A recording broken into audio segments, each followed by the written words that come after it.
Jadi inilah yang disebut dengan shadow government. Yakini Bapak Ibu, kita sedang menghadapi satu bangsa yang menjadi kaki tangan Dajjal, yang berambisi untuk menciptakan tata dunia baru, the new world order. They really want to take over the world and to create one government in the world, one political system, democracy, one economical system, capitalism, one military system, barbar system, cannibal system, and one ideologi Kabbalah. Semua negara dikawaskan dengan cara yang sama, betul? Dibikin brutal, itu yang namanya aparat, betul? Saya amati seluruh dunia sama. Pertanyaannya, aktor intelektualnya berarti telah dekat dengan kita.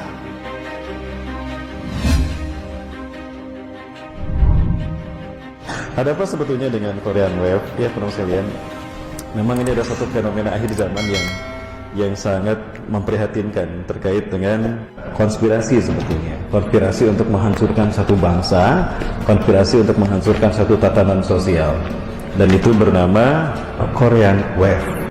Mereka punya asumsi seperti ini. Ini harapan mereka. Mereka ingin menciptakan negara dunia yang mereka sebut dengan the new world order, di mana negara dunia ini ada dalam satu kendali mereka, Yahudi. Ya, one government in the world. Maka negara-negara di dunia harus menjadi budak mereka. Supaya negara-negara di dunia ada dalam budak mereka, maka hegemoni mereka harus menyebar ke negara-negara di dunia.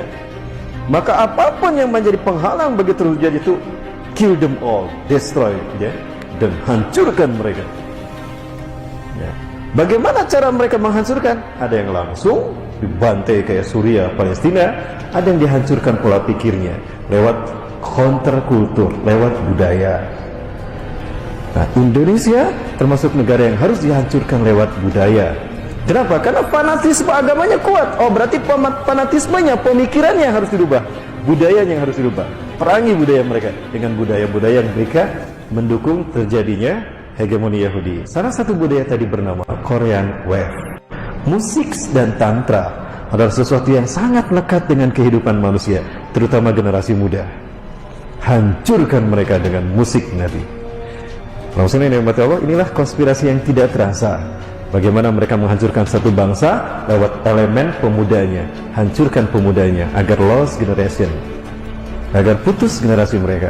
Bagaimana cara menghancurkan pemuda?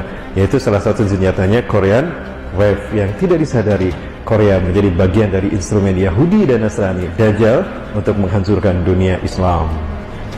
Seks dan tantra adalah cara para pengikut Dajjal mengagungkan iblis dan Dajjal.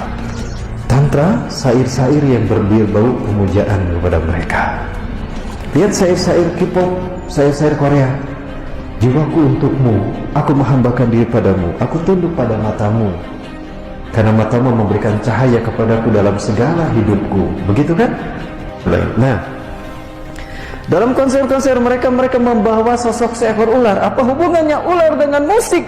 Loh, lupakah kalau kaum Kabbalah zaman dulu, ketika mereka menyembah Tuhan yang mereka tunggu-tunggu, bahkan melakukan pengorbanan kepada Tuhan mereka, mereka selalu menghadirkan ular bersama mereka.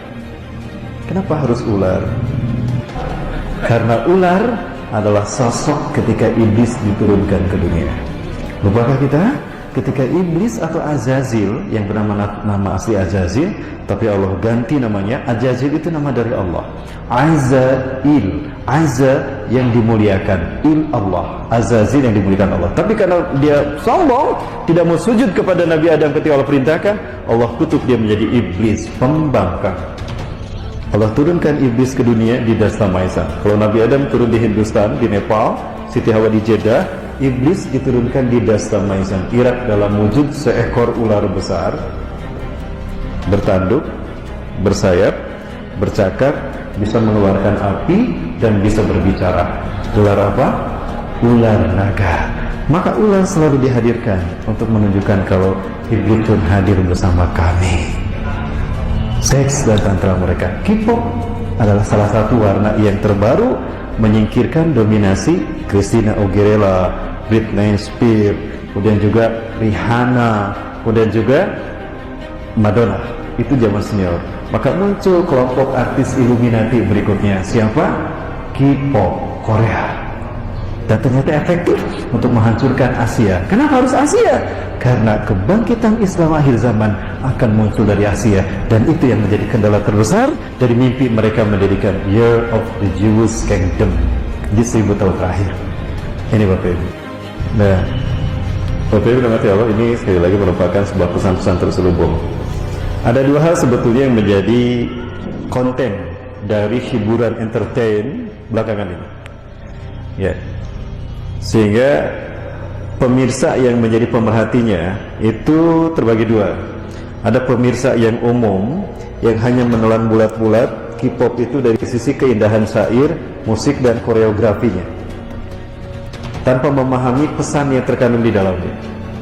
Ingat, setiap musik yang mereka buat itu ada pesan terselubung.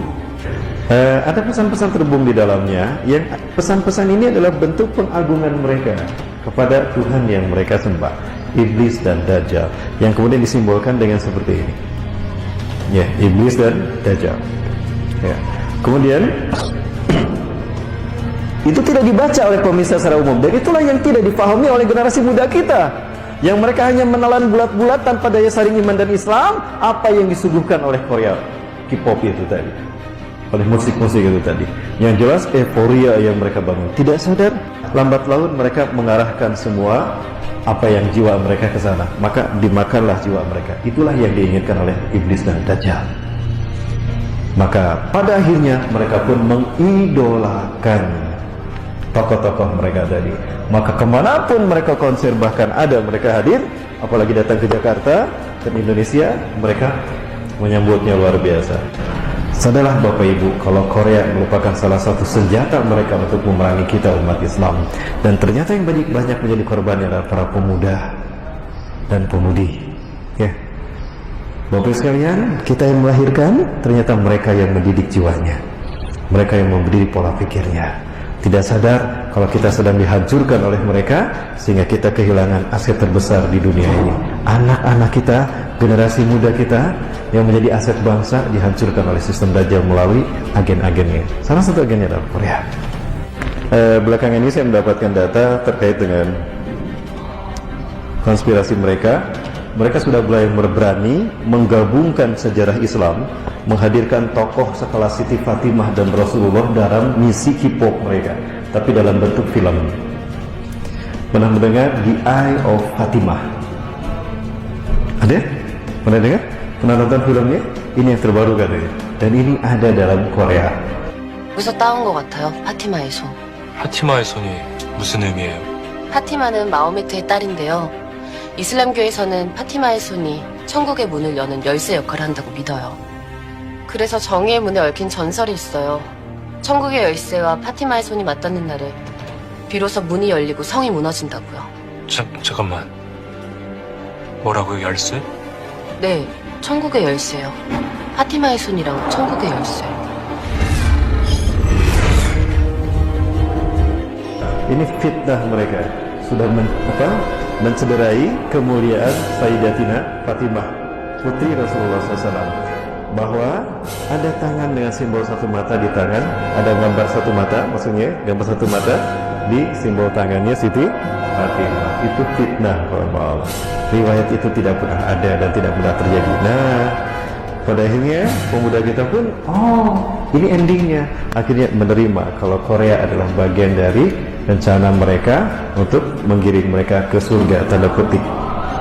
Ya, surga macam apa yang mereka tawarkan? Loh, lupakan kita kalau Rasulullah SAW pernah menyampaikan, Inna dajjal sayati dajjal ilaikum. Dajjal akan datang kepada kalian, wa tara fi yamini syai'un kalma. Kalian akan melihat sesuatu di tangan kanannya seperti air, wa syai'un kannari fi shimali, dan kalian akan menemukan sesuatu mirip api di tangan kiri kalian. Apa yang kalian itu lihat air atau surga, itu bukan air, itu bukan surga, tapi itu neraka kalian. Lihat Bu, itu tadi dunia hiburan, orang enjoy ke dalamnya kan. Mereka merasakan comfortable, so very comfortable, merasa nyaman di sana. Oh, inilah surga, bukan, itu neraka kalian.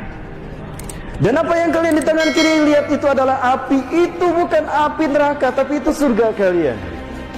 Apa? Meski bayangkan di saat yang sama Negara kita pun welcome, aparat pun melindunginya untuk agar tidak ada yang membatalkan acara konser tadi.